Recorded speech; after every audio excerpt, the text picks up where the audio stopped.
హల్లెలూయా. దేవునామనికి మహిమ కలుగును గాక. ప్రభువైన యేసుక్రీస్తు నామములో మీ అందరికీ నేను శుభాలు తెలియజేస్తున్నాను. చూడండి, ఈరోజు దేవుని యొక్క ప్రవచనం అంటే దేవుని యొక్క వాక్కు, దేవుని యొక్క మాట, దేవుని యొక్క వాగ్దానం. చూడండి, ఫిలిప్పీలకు రాసిన పత్రిక 4వ అధ్యాయము 8వ వచనము. మెట్టుకు సహోదరులారా, ఏ యోగ్యత అయినను మెప్పైనను ఉండిన ఎడల ఏవి సత్యమైనవో, ఏవి మాన్యమైనవో, ఏవి న్యాయమైనవో, ఏవి పవిత్రమైనవో, ఏవి రమ్యమైనవో, ఏవి ఖ్యాతి గలవో వాటి మీద ధ్యానం ఉంచుకోండి. ఈరోజు దేన్ని నువ్వు ధ్యానిస్తూ ఉన్నావు? చాలామంది విశ్వాసులు చూడండి, వివిధ రకాలైన వాటిపైన వారి యొక్క మనసు ఉంచుకుంటూ ఉన్నారు. కొంతమంది అయితే సినిమాలపైన మనసు ఉంచుతూ ఉన్నారు, కొంతమంది అయితే లోక సంబంధమైన విషయాలపైన, కొంతమంది అయితే డబ్బు పైన, కొంతమంది అయితే ఉద్యోగం పైన, కొంతమంది అయితే వివిధ రకాలైన వ్యర్థమైన కార్యకలాపాలపైన వారి యొక్క దృష్టిని ఉంచుతున్నారు. ఈరోజు మీరైతే వేటిపైన మీ దృష్టిని ఉంచారు? మెట్టుకు ఏవి మాన్యమైనవో, మాన్యమైనది యొక్క దేవుని యొక్క వాక్యం. ఏవి న్యాయమైనవో, దేవుని కార్యాలు న్యాయమైనవి. దేవుడు న్యాయం చేసేవాడు, దేవుడు నిజమైనవాడు, దేవుడు నమ్మకస్తుడు. బైబిల్ స్పష్టంగా తెలియజేస్తుంది, మీరు మంచి కార్యముల పైన, మంచి వాటిపైన మీ దృష్టిని ఉంచుకోండి. కొంతమందికి ఆలోచనలు వస్తూ ఉంటాయండి. నేను సేవకునిగా అనేకుల కొరకు నేను ప్రార్థన చేస్తున్నప్పుడు నేను కదులుతూ ఉంటాను. నేను సేవకునిగా అనేకుల కొరకు నేను ప్రార్థన చేస్తూ ఉన్నప్పుడు చూడండి, కొంతమంది జీవితాలను నేను చూస్తూ ఉంటే, వారి యొక్క ఆలోచనలను నేను చూస్తూ ఉంటే చాలా భయంకరమైన ఆలోచనలు.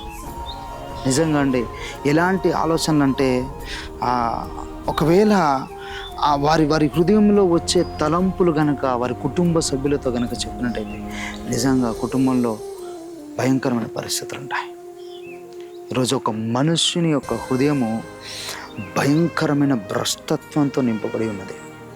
భయంకరమైన భ్రష్టత్వం. ఒక మనుషుని యొక్క హృదయము చాలా ఘోరమైన వ్యాధి గలది అని ప్రభు స్పష్టంగా తెలియజేస్తున్నాడు. ఈరోజు నీ హృదయము ఏ విధంగా ఉంది దేవుని ఎదుట? దేవుని పైన మీరు మీ ధ్యానం ఉంచుకుంటున్నారు. దేవుని యొక్క వాక్యాన్ని మీరు ధ్యానించండి.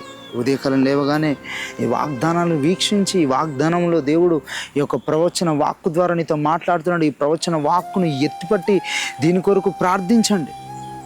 మీరు ప్రార్థించలేదనుకోండి, మీరు ప్రార్థించకపోతే సాతానుడు ఏం చేస్తాడంటే మిమ్మల్ని తారాస్థాయిలో దాడి చేసే అవకాశం ఉంది.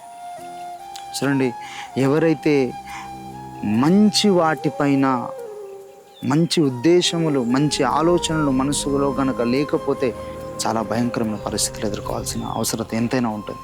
అందుకనే మీరు వేటిని ధ్యానిస్తూ ఉన్నారు? బైబిల్ స్పష్టంగా తెలియజేస్తుంది, మెట్టుకు ఏవి మాన్యమైనవో, ఏవి న్యాయమైనవో, ఏవి నీతి గలవో, ఏవి ఖ్యాతి గలవో వాటిపైన మీరు ధ్యానం ఉంచుకోండి. వాటిని గురించి ఆలోచించండి.